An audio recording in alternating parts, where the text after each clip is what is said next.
جہیز۔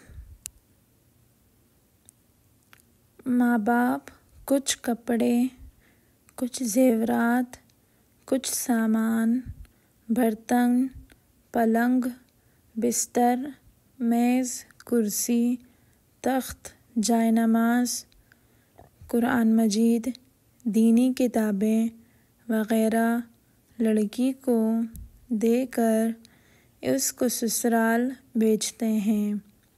یہ لڑکی کا جہیز کہلاتا ہے۔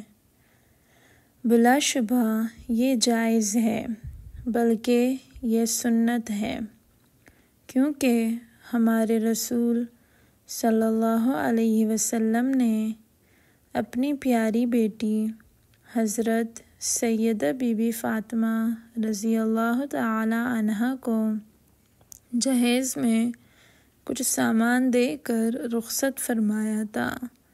لیکن یاد رکھو کہ جہیز میں سامان کا دینا یہ ماں باپ کی محبت و شفقت کی نشانی ہے اور ان کی خوشی کی بات ہے۔ ماں باپ پر لڑکی کو جہیز دینا یہ فرض و واجب نہیں۔ لڑکی اور داماد کے لیے ہرگز یہ جائز نہیں ہے کہ وہ زبردستی ماں باپ کو مجبور کر کے اپنی پسند کا سامان جہیز میں وصول کریں۔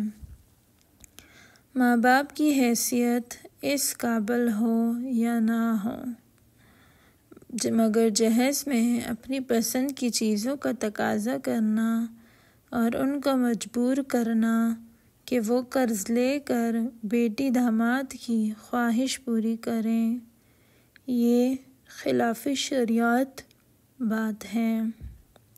بلکہ آج کل ہندوؤں کے طلاق جیسی رسم مسلمانوں میں بھی چل پڑی ہے کہ شادی طے کرتے وقت ہی یہ شرط لگا دیتے ہیں کہ جہیز میں فلاں فلاں سامان اور اتنی رقم دینی پڑے گی۔ چنانچہ بہت سے غریبوں کی لڑکیاں اس لیے بیاہی نہیں جا رہی ہیں کہ ان کے ماں باپ لڑکی کے جہیز کی مانگ پوری کرنے کی طاقت نہیں رکھتے۔ یہ رسم خلاف شریعت ہے اور جبراً قبراً ماں باپ کو مجبور کر کے زبردستی جہیز لینا یہ ناجائز ہے۔ لہٰذا مسلمانوں پر لازم ہے کہ اس کو بری رسم ختم کریں۔